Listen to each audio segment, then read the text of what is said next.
Amber was never normal. Ever since she was little, she was never the one to socialize.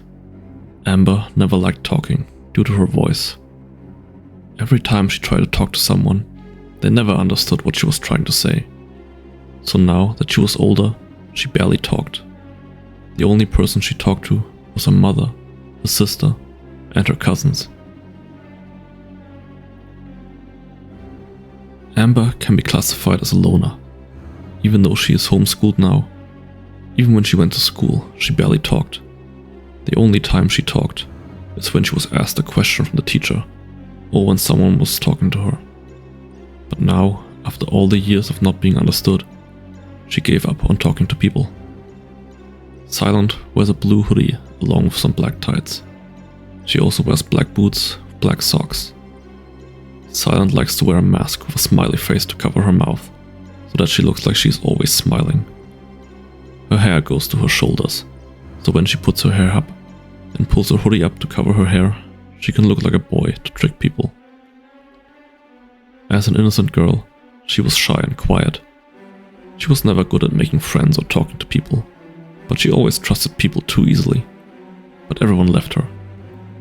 So now she has trust issues. Even though she's homeschooled now, it still doesn't stop her from not trusting people. She promised herself to never trust a single soul ever again. Amber went to school until she was 10. That's when she became homeschooled. Everything was perfect, as well as perfect as Amber's life can be. But when she was 10, she started to move her head, arms, legs, and other body parts uncontrollable. She didn't know what was happening, but she didn't tell her parents or her sister, scared of what they might think.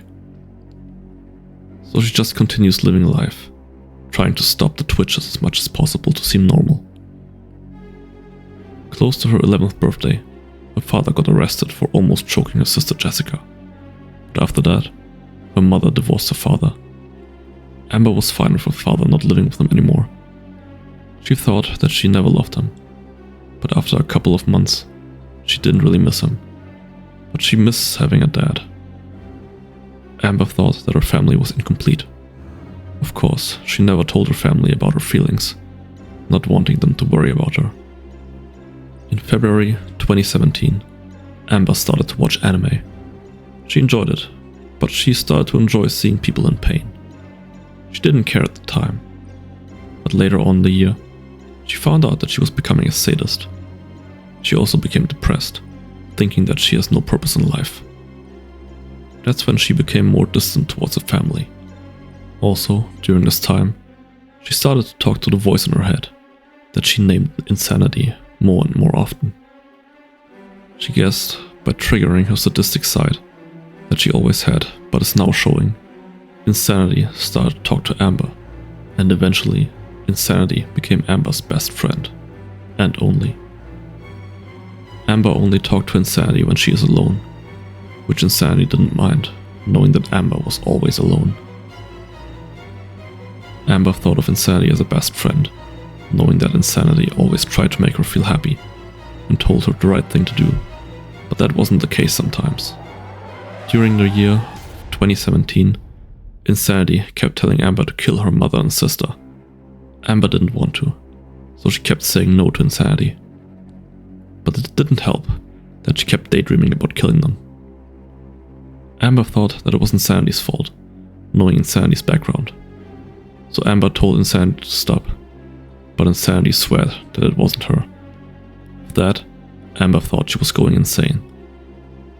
In December, Amber was looking up mental illnesses and found some that describes what is happening to her. So after some research of like 6 mental illnesses, Amber found out that she has Tourette syndrome, social anxiety disorder, OCD, bipolar disorder, schizophrenia, and depression. After she found out about all these, she did more research to try to prove that she doesn't have them, but was in vain, and what she read about all the mental illnesses described her perfectly. Amber didn't tell her family, because she didn't know how to.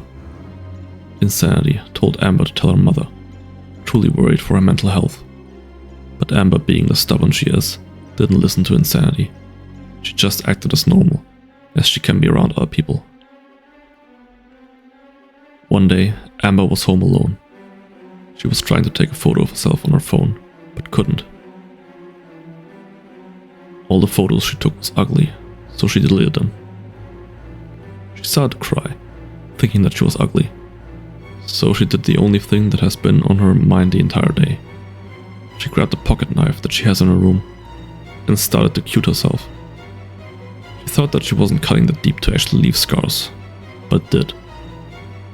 After a couple of weeks of cutting herself, she stopped, scared that she would get caught. But then she noticed that cutting herself left scars on her arm, so she tries too hard to hide them so that no one would see them. She still cuts herself from time to time when she is really sad at the time. It was nighttime when it happened. Amber's mom was at work, so that left Amber and her sister Jessica home alone. They was just watching TV when Jessica wanted to clean the house, but Amber didn't want to. So they got into a fight, with Jessica telling Amber that she never does anything around the house. After a couple minutes, Jessica made the mistake to tell Amber that she wished that she was never born.